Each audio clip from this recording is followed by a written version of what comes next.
Good morning again, Vine Church. As you can see, we're going to be in Exodus chapter 2 today. This is our second week in our new series in the book of Exodus. This is a long one, right? Exodus is a powerful, really important book to set kind of like the foundation for so much of what goes on throughout the entirety of the scriptures. Similar to Genesis. Genesis and Exodus, huge key books and the stories involved in them to understand the very character of God and referenced so often by New Testament authors for us to understand what's going on. We want to spend some time in this book, and we're going to do that over the course of the next year or so. So it'll be a while that we're in this book. And this is a beautiful story that's happening here.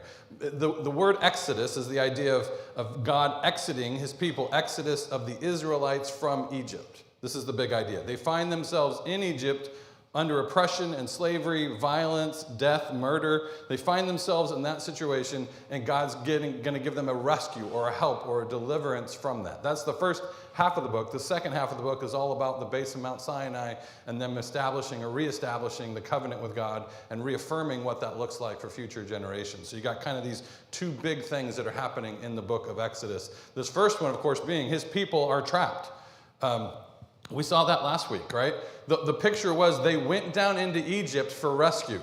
There was famine happening up in Israel, up in that area, and Joseph was, traded by his brothers into slavery in Egypt. He becomes the second most high command in Egypt, and God uses him to rescue his brothers from starvation, and they bring them all down into Egypt. They're there at this point in the story. They're there for 400 years. 400 plus years is where they find themselves in Egypt. And what was first a time of refreshment and salvation and food and all of that, it is now turned and moved to the complete opposite. As we saw last week, the king of Egypt sees these people as both an extraction point for him to get resources from, but also something he's worried about that they're going to rise up against them, join his enemies, and attack him. He's got these two positions. I want to use these people, but I'm scared that they're going to rise up and attack us in Egypt. They're growing in more and more numbers, and he's scared. And his response to them is he oppresses this people, he exploits this people, he makes them slaves in Egypt, he treats them with violence, and at the very end, he's murdering these Hebrew people. Specifically, murdering the firstborn baby son that's born from the Hebrews. Of course, we saw this beautiful story last week of the Hebrew midwives that are saving these sons, even though this king's edict went out. And now the king has ignored that, and he just put out a command to all of his people, you kill the firstborn sons of the Hebrew people. And this is his plan to keep exploiting them, while them not getting too powerful to where they're going to rise up and attack him. It's this downward spiral of evil, but then you see nuggets of hope like the Hebrew midwives that we saw last week. The story continues to move in this spot where God's people are under this oppression and exploitation and violence and murder, and the story begs to say, God, where are you? Where are you in this? Why are we still in this? Why is this going on? I know no person's ever asked that question of God, right? This is one of the fundamental questions everyone always asks, whether it's individual in your life or corporate on a big scale of the world. Oftentimes you look at what's going on in the world and you're like, God, where are you? Or it might just be individual. I'm going through whatever. God, where are you in this? This is the big question. And what we're going to see in our story today is that God works in the subtle ways and God works in the profound, big, powerful ways. We're going to see both of these on display in our story today. So let's jump right into it as we are introduced to this new, profound character in the story of Exodus, Moses. Verse 1 says, Now a man of the house of Levi went and married a daughter of Levi, and the woman conceived and gave birth to a son, and when she saw that he was beautiful, she hid him for 3 months. Okay, so scenario happening here. This is a son and daughter of Levi, Levi being one of the 12 tribes, one of the 12 children of Jacob, 12 children of Israel. This tribe of Levi, there's a man and a woman from that grouping that get married, have a kid, and the description of the kid is he is beautiful. I'm using the NASB here. New American Standard Version, we sometimes use ESV. I trade back and forth, so if I'm confusing people right now, you're looking at it like it doesn't quite read the same. I don't think I fully told everybody well that I'm switching. The purpose is, I just want you to know different versions are good. Use different versions. Okay. My point here, though, is the NASB is using the term the child is beautiful. So is this a physical appearance? The Hebrew term can mean beautiful, it can mean good, joyous, pleasing, loving, kind. I think this idea is kind of an echo of like creation, that God created something and it was good. I think God's creating Moses and Moses is good. There's something good in Moses. His mom sees there's something good in this baby. And her response to this new baby she has, seeing the goodness in this baby, she chooses to hide the baby for 3 months from Pharaoh and Pharaoh's people. That's a huge deal. I mean, like, you would think any mother would do this or want to do this, but how do you hide a baby? Like, they cry. They need changed all the time. They need fed all the time. She's going through desperate situations here to save her child. She's doing everything she knows to do to try to give some prolonged life to this kid, probably knowing there comes a point where I can't hide this anymore. There's a bit of desperation in this mom. There's a bit of like just the genuine compassion that a mom would have to deny the evil edict of the king of Egypt and save this child. She's doing everything she can to help and save this child up for the first 3 months. She realizes after 3 months that she can't do it any longer. Verse 3, it says, "But when she could no longer hide him, she got him a papyrus basket and covered it with tar and pitch. Then she put the child in it and set him among the reeds by the bank of the Nile. And his sister stood at a distance to find out what would happen to him." It's an interesting thing, right? Mom here has a son. She knows Pharaoh wants to kill her son. She's doing everything she can to hide him from Pharaoh. She realizes at a certain point, I cannot hide him all of his life. This is the best I have to do for him. The best I can do to care for my son is to create this little ark, little mini ark. Actually, that's what the Hebrew word is, ark.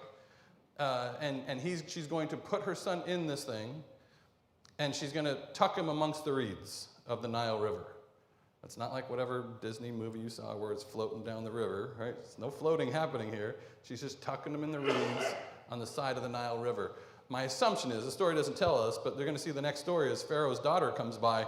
I'm assuming Pharaoh's daughter maybe goes by there quite often. This is an assumption on my part. Mom might know something here. Mom might be tucking him in a certain specific spot to see if maybe something can happen for the salvation of her son. It's a beautiful thing of like both complete desperation, complete love and compassion on mom's side, but also an absolute inability to control the situation. You ever find yourself in those spots where, like, from a human speaking, I have done everything I can do to help and fix this situation, but oftentimes it's not enough to fully fix it. She's left in this spot where she's done everything she can, and she has to trust in the sovereignty of God.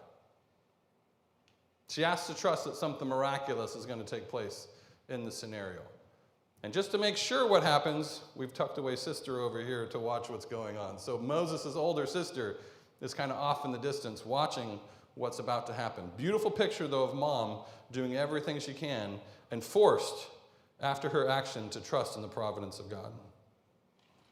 You see here in verse 5 that the daughter of Pharaoh came down to bathe in the Nile with her female attendants walking alongside the Nile. And she saw the basket among the reeds and sent her slave woman, and she brought it to her. When she opened it, she saw the child, and behold, the boy was crying, and she had pity on him and said, "This is one of the Hebrew children." This is amazing and powerful how this story is going. Mom, everything she can do to rescue the child sitting there in a basket in the reeds on the side of the river. Pharaoh's daughter, the daughter of the most powerful man in the world, is going down to the Nile River to bathe. She sees it at a distance, and she tells one of her servant girls, "Please go get that and bring it back to me." She brings it back to him, and beautiful thing, like Stan said, she saw him. She saw the baby, and she saw that the baby was crying. And the next description is powerful. She had pity on him. This is the description of compassion. She had compassion. She let her heart be moved by the desperate situation this baby found itself in. Nobody around, all on its own, crying as any baby would in this scenario, hasn't fed anytime soon. Is the sun there scorching? Like, this baby needs help, and she sees it. She sees the desperation this child's in, and she allows her heart to be moved. She's not supposed to be moved by this. If she's following the commands of her father, she is supposed to be angered by this, and she's supposed to end this life. She's supposed to do whatever. There's been an edict to the Egyptians to kill the firstborn sons of the Hebrew people. In the back of her brain, she knows this. But it's different when she's staring at one of them. There's so much power on that line. Right? There's always others out there. There's other clans, other people, other types of people, other nations, other whatever, and they're the bad ones, right? All she knows is this is the one she's supposed to dislike, but she sees the individual. And she allows her heart to be moved by the desperate situation that individual is in. Powerful of what's happening here. She sees and allows her heart to be moved with compassion, knowing that it's one of the Hebrew children. Again, here in verse 7, we have another powerful move by another person, another lady here. Verse 7 it says, Then his sister said to Pharaoh, his daughter, Shall I go and call a woman for you who is nursing from the Hebrew women, so that she may nurse the child for you? Pharaoh's daughter said to her, Go ahead. So the girl went and called the child's mother. Then Pharaoh's daughter said to her, Take this child away and nurse him for me, and I will give you your wages. This is amazing. Moses' sister, of course, remember, staying in difference. Mom was doing everything she can. Desperate move. Stay in the reeds here. It's all I can do for you. I've hid you for 3 months. Can't hide you forever. Here you go. The Pharaoh's daughter sees it, is moved with compassion. She's supposed to hate this child, but she sees the human and is moved with compassion. And Moses' sister is standing out in the distance, and she's going to jump into the story. That's a bold move for her to jump in. Like, she shouldn't have anything to do with it. She should stay at a distance. Pharaoh's daughter is dangerous to the Hebrew people. They're enslaving these people. They're oppressing these people. But she boldly goes up and assumes that Pharaoh's daughter is going to have some compassion. She assumes it. Her first question is, hey, can I have one of the Hebrew people nurse this for you? I'm assuming you're going to keep it. I'm assuming you're going to take care of it. And let me go find the right person. Just one of the Hebrew women that are nursing. No, not just one of them. The lady who hid him for 3 months, the lady who put him in a basket in desperation, hoping that something can come from this, and now she's nursing her child again. It's beautiful. Right? Like, the idea here, like, at this moment, the mom who thought, this is all I can give you, Moses, is a chance. And now she has her child back. She gets to nurse her child again. She gets to pour in something to him before she has to give him back to Pharaoh's daughter. And she gets paid to do so. She's got a wage for doing this. The beautiful thing here is, up to this point in the story, you have not heard God mentioned. But you see God in action.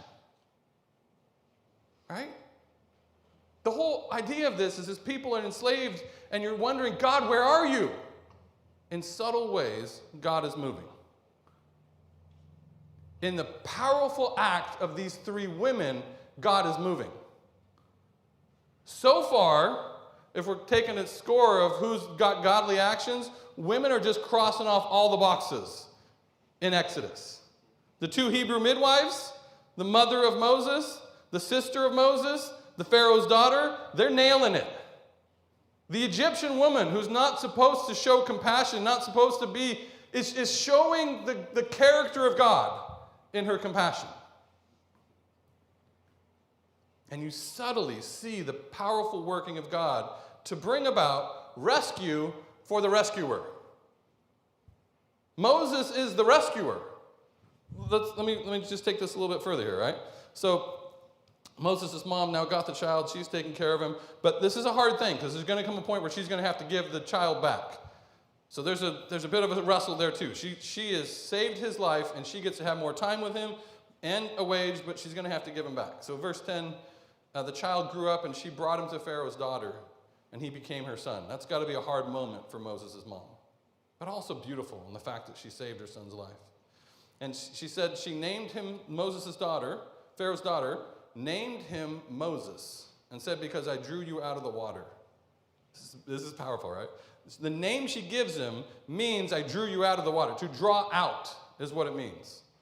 And she's saying it from the standpoint of, I saw this thing, this baby sitting in the water, and I picked it up out of the water. I rescued it out of the water. I saved it out of the water. That's what Moses means. To draw out, to deliver, to rescue, to save. His very name. He will draw Israel's people out of Egypt. He will rescue and save them. He is the rescuer, but in this moment, the rescuer needs rescued. He needs delivered. He needs saved. And by the subtle acts of God, the powerful women who are doing this work are saving the rescuer. It's so beautiful what's going on here. Verse 11, huge time warp. 40 years later, verse 11. And it came about in those days when Moses was grown up. The reason I say 40, this is what Stephen in Acts 7, when he's sharing the gospel and he uses the story of the Exodus and Moses, he calls Moses 40 at this point. So based off of that knowledge, we're going to put the marker at 40 here. Came about in those days, Moses had grown up. He's 40 years old at this time. He went out to his fellow Hebrews and looked at their hard labor. And he saw the Egyptian beating a Hebrew woman. Beating an. What am I reading here? Okay, so he looked at the Hebrews. He looked at their hard labor, and he saw an Egyptian beating a Hebrew, one of his fellow Hebrews. So he looked this way and that, and when he saw that there was no one around, he struck and killed the Egyptian, and he hid the body in the sand. Okay, so far, 3 amazing women used by God in subtle ways to rescue the rescuer. Now we see the rescuer, Moses, at 40 years of age. He's going out to just observe and see what's happening with what he calls his Hebrew people, his fellow Hebrews. So he's still identifying with his people. He knows something of his heritage to know he is Hebrew. He knows something to know that he still has some connection with them. And he's going out to watch what's going on. And he sees, as he looks at them, hard labor. He sees their oppression. He sees their exploitation. He sees the violence that is happening to them. Specifically, one Egyptian beating one of the Hebrews. One of his fellow Hebrews is what's stated. And what it states is that he struck and killed the Egyptian. Right or wrong? This right or wrong, well, you don't have to jump out there and put yourself on the spot. But this is what the story's begging the question.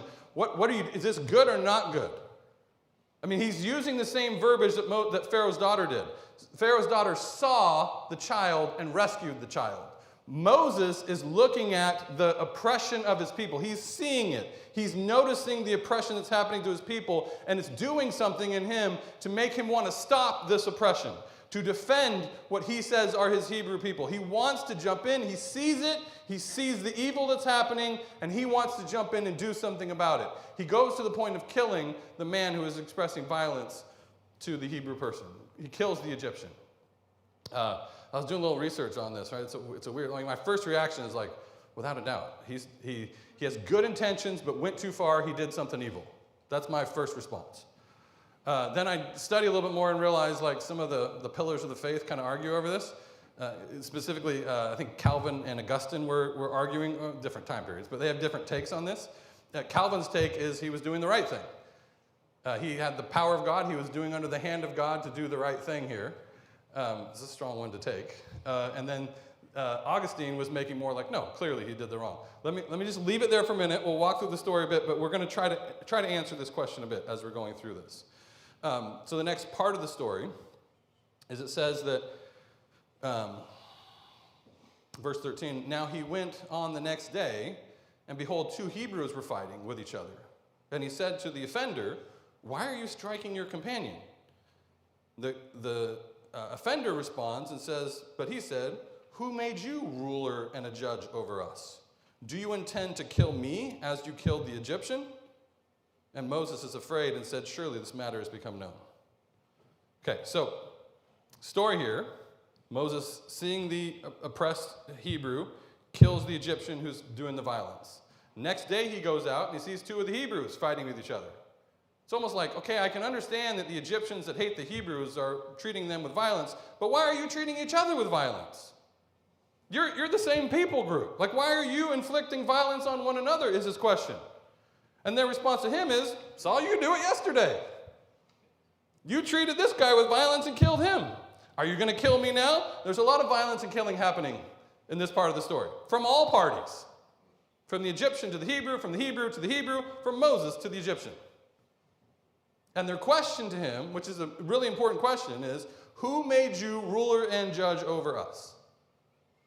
Who made you ruler and judge over us? Let me jump, put a little pin in that there, but jump over to Acts 7 for a minute. I'm just going to throw a couple of verses here. And this is, again, Stephen's sermon on the gospel of Jesus. And when he does it, he tells the whole story of Israel leading up to the gospel of Jesus. And in these 2 verses, here's what he says about this same event. He says, and when he saw one of them being treated unjustly, he defended and took vengeance for the oppressed man by fatally striking the Egyptian. And he thought that his brothers understood that God was granting them deliverance through him, but they did not understand. This is Stephen's impression of the story. And his impression is, he said he is defending and taking vengeance by striking the Egyptian. Now, defending seems positive. Taking vengeance doesn't necessarily seem positive. I'm just telling you, I'm processing through. This is positive or minus or negative. Then it says, but then the next line is that he thought that the brothers understood that God was granting him deliverance through, or them deliverance through him. Well, that's a big part. That's a big part of the story. The whole story is that the rescuer is trying to defend the oppressed, and he has the very, the authority of God. That goes back to the question: who made you prince and judge over us?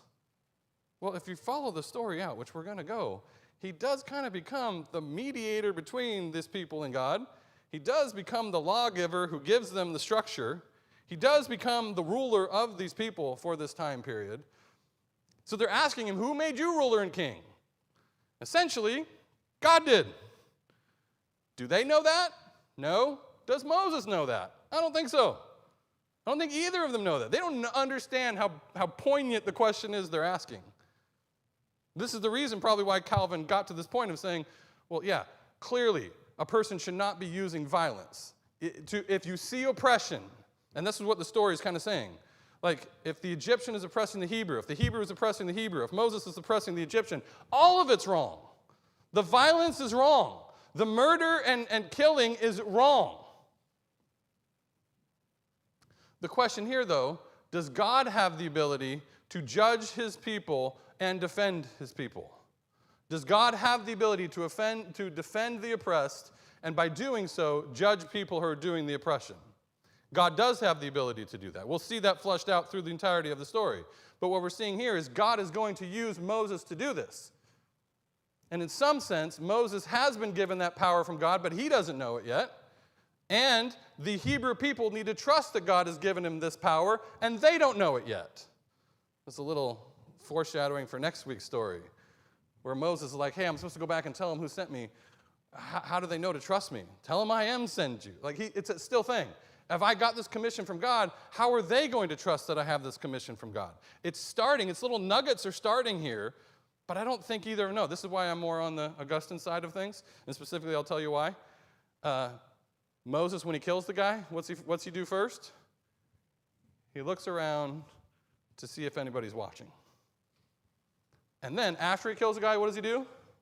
He buries him in the sand. Moses knows what he's doing is wrong, I think. You can take the positive or minus, whether he knows it or not. This is my take.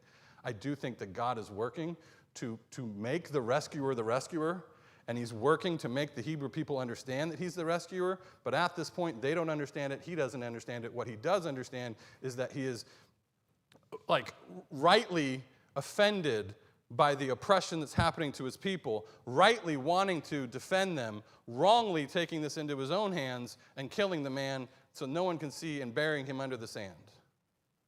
What I see in this is a bit of a beautiful juxtaposition from Pharaoh's daughter. Right? Pharaoh's daughter, who's supposed to be of the evil people. And all you've seen in the story so far is evil actions by her father that oppress and exploit and treat with violence and murder the Hebrew people. And what does she do? Is she shows you this hard conundrum that we have in our world, right? The idea that the evil aren't always evil. The evil do good. And sometimes the good does evil. Right? The intent was right on both sides. The Pharaoh's daughter saw Moses and was moved with compassion. That was good. Moses saw the oppression and exploitation and violence and was moved to defend. That was good. But the good did evil, and what seemed as the evil in the story did good. It shows you that we're complex people. The world is a complex world. I think you can make the judgment statement to say that Egypt, under the direction of the Pharaoh of the time, produced a ton of evil to the Hebrew people. But there was still good in there. Just like Moses is used by God. His description is, he's good, he's beautiful, he's good, yet he does evil. Just let that nugget sit for a bit, right? Process that with our world and life today. We're left at this point where Moses is afraid because he's found out, and he thinks if the Hebrews know, the Egyptians know. If the Egyptians know, Pharaoh knows. I got to get out of here. Verse 15. Then Pharaoh heard about the matter, and he tried to kill Moses. But Moses fled from the presence of Pharaoh and settled in the land of Midian, and he sat down by a well. So Midian is a land to the east, modern-day Saudi Arabia. The Midianites are one of the family group that comes from one of the children of Abraham. Abraham, after Sarah, I don't know if you care about all this, I'm just saying anyway, whatever. Sarah dies. Abraham marries Keturah after Sarah dies. The children he has with her, one of them is Midian. Midian goes to this area, people group, whatever. So he finds himself here. There you go. History lesson, whether you wanted to know or not. So he's in this people group, the Midianites, and he's sitting by a well, as Abraham's children do when they're looking for a wife.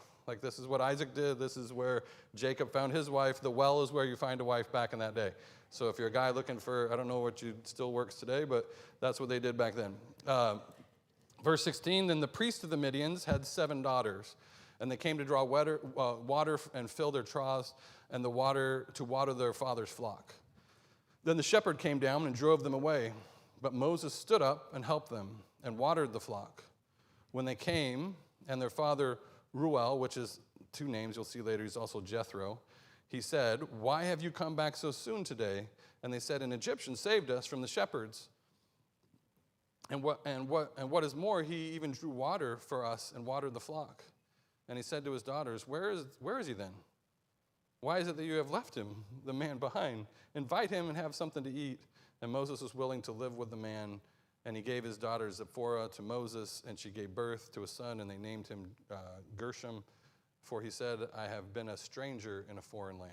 So I know I ran through a lot there, but let me just kind of tell that story together. So Moses is fleeing from Pharaoh after he's realized, 40-year-old Moses is caught. He killed a man, I'm going to be in trouble. He flees and runs. He goes to Midian. He's by the well, and this priest, he has 7 daughters. They're out watering. They're trying to water their dad's flock by the well. And some shepherds come in, push the women off, say, nope, we're doing it, not you. Moses again sees this and says, that's not right. That's not right actions that you're doing. And he steps in. We're starting to get an understanding of Moses' character, are we not? Moses, as Stan says, it doesn't use the word see here like it does with Pharaoh's daughter and like it did earlier when he saw the Egyptian oppressing the Hebrew person. But you can see that he saw what's going on, and he sees an injustice, and he's going to step up for those that are treated in an unjust way. And so he shoos off the shepherds, he protects the priest's daughters, and he helps the animals get watered. And so, that's the pattern that you're starting to see established. The rescuer has now twice been rescued, either in the boat or him fleeing when it's time to go. The rescuer's been rescued twice, and the rescuer has this deep compassion for people who are oppressed and exploited and treated unjustly. And he is a just fighter. He is someone who's going to fight for justice, to the point where he's killing the Egyptian, which he shouldn't have done, and now the point where he's shooing off the shepherds to help the women. And it says here that the women go back, tell Dad, or Dad's like, well, why are you back so soon? And they're, hey, this is all what happened. They tell him the story. And Dad's like, why did you leave him there? Like, why is he not here with you? Like, take care of this guy. He's just out there by himself protecting you, and you're not even showing kindness. So they bring him back. He comes and he decides he's going to dwell or live with the priest and his family.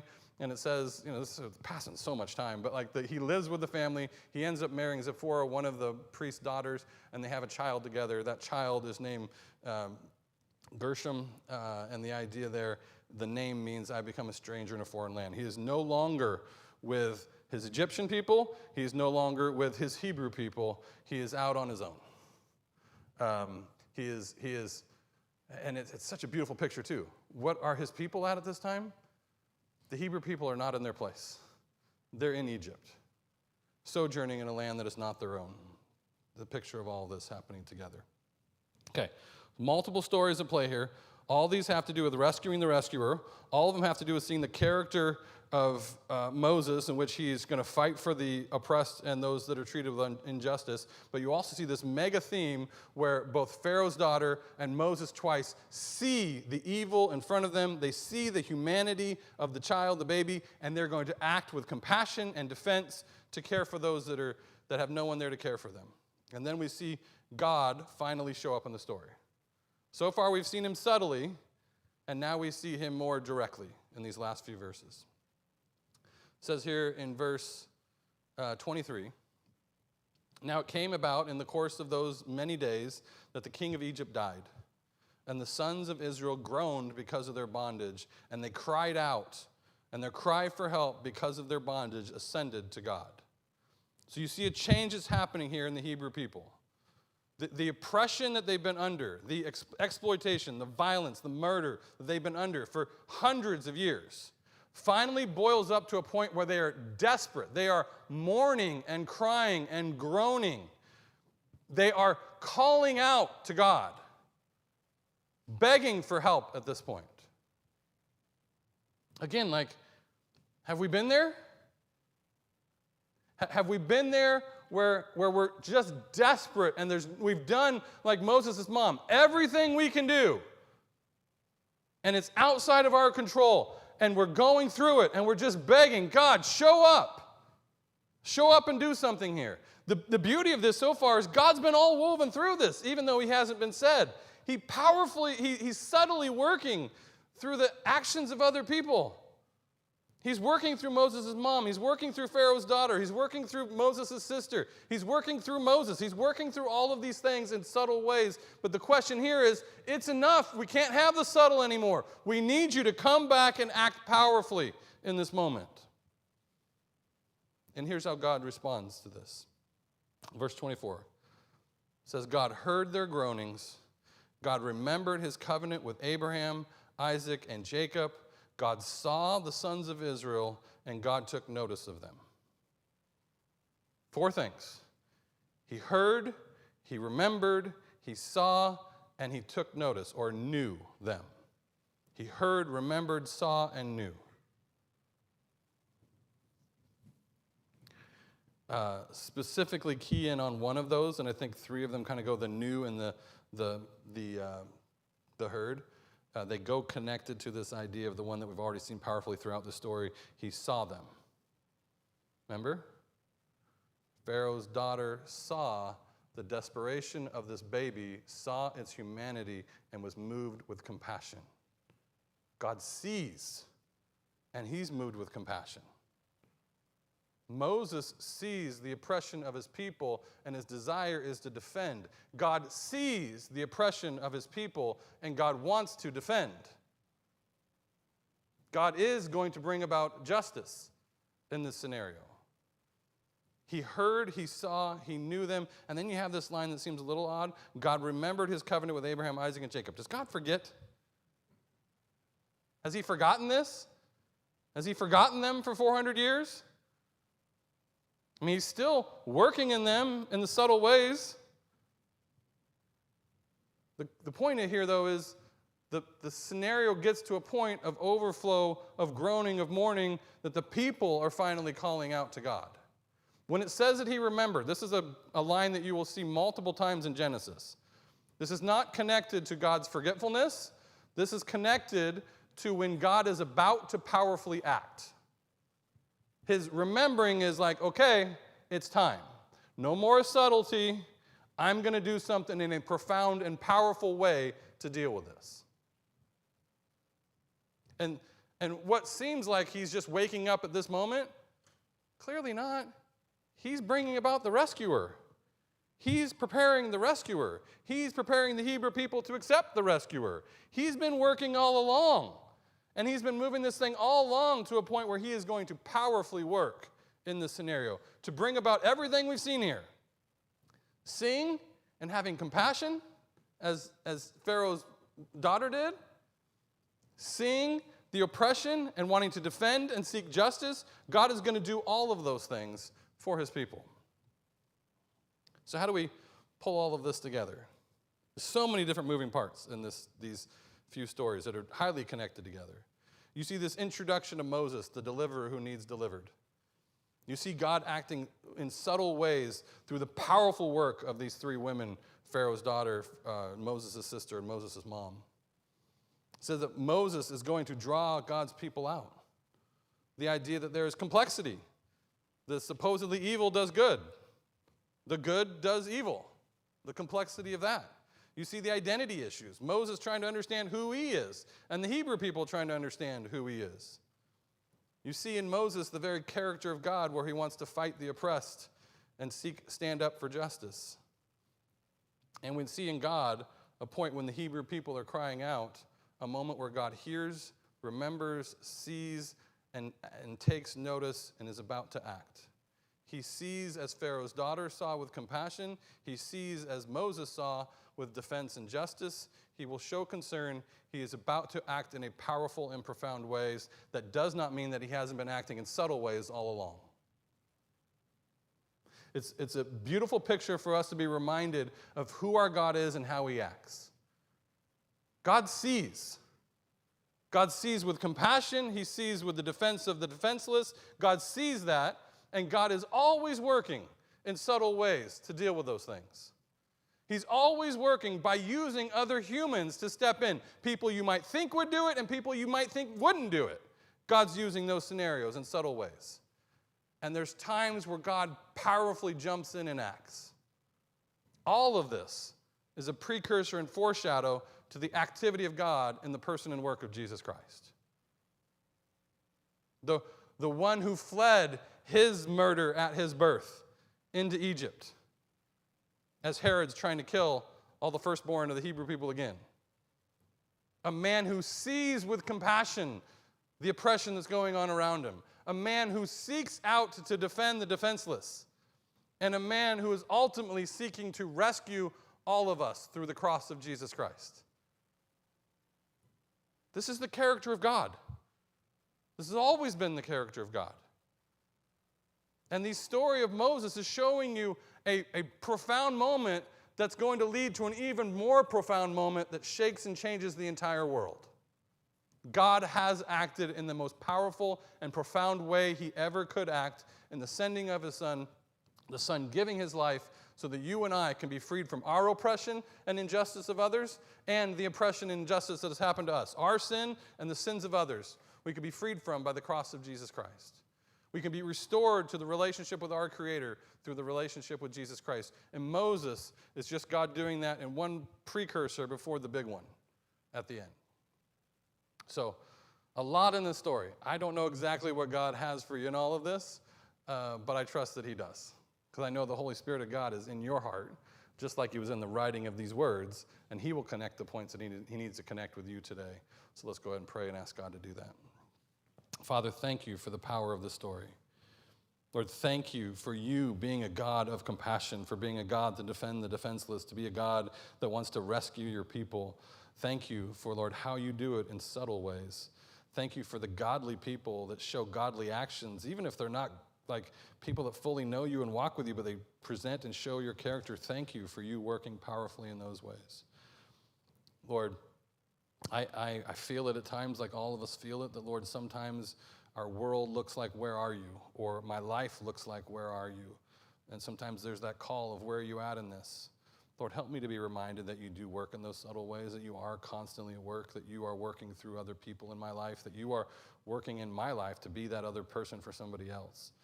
And that, Lord, you have worked in powerful and profound ways, and there is future powerful and profound ways that you will continue to work. Lord, help us to trust you. Help us to echo the character of Pharaoh's daughter and to see other people, and, Lord, to be moved with compassion for the individual and not just place them in a group. Lord, I pray that you'd help us to learn from the example of Moses, in which we want to defend the oppressed, that we want to stand up for justice and fight for those who are being oppressed by others.